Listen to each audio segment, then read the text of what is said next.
I read a National Geographic article about somebody who walked the Pacific Crest Trail from Mexico to Canada. And I thought, well, one day I'll do that too. But then, of course, life happens, and that promise remained undone. 50 years later, a friend passed away. He left me his book collection, and amongst that book collection was a thigh-high pile of National Geographics. I pulled one out at random, and it was the very one, the same article, the same trail from Mexico to Canada. And just like that, a wave of regret came over me, a promise unfulfilled. My name is Leon Vali. I'm 71 years old, and I've spent 38 years as a walking safari guide in Africa. And I was ready to slow down, to semi-retire. Then on October the 10th, 2023, my daughter Kelly was diagnosed with cervical cancer. She fought through chemo, radiation, and brachytherapy, but the cancer was resistant and the tumor doubled in size. She was in agony, and doctors said the only hope was immunotherapy. We scraped together, moved fast, and moved mountains to buy the first dose.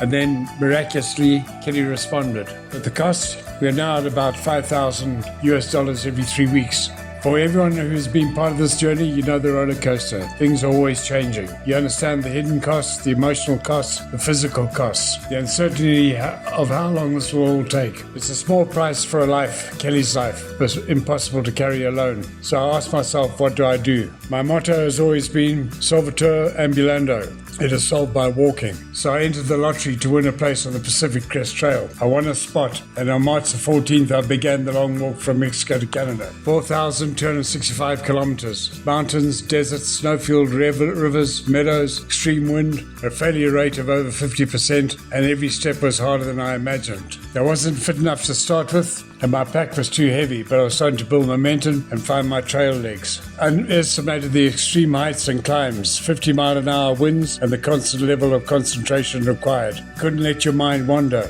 I lost 11 kgs in my first month. After 428 kilometers and just over a month of walking, I hurt my knee, and my journey came to an abrupt end. It wasn't a time to be philosophical, and I had to be pragmatic. Stop walking or risk a surgery. I returned to Zimbabwe to heal and took the opportunity to re-strategize and lighten my pack. I even took half a kg off my walking sticks by drilling holes in them. Now I need to keep going because I have unfinished business. Because you've supported us, and because the story, Kelly's story, has still been written. On the 20th of May, after 5 weeks of rest, I started walking again. I don't know how far I'll get this time, but how much we'll raise. But I know every dollar, every share, every step brings us closer. So please, if you can, sponsor the walk and keep sharing our story. No amount is too small. Together we'll keep walking for Kelly, step by step, day by day, life by life. Thank you for listening to our story. Let's keep going.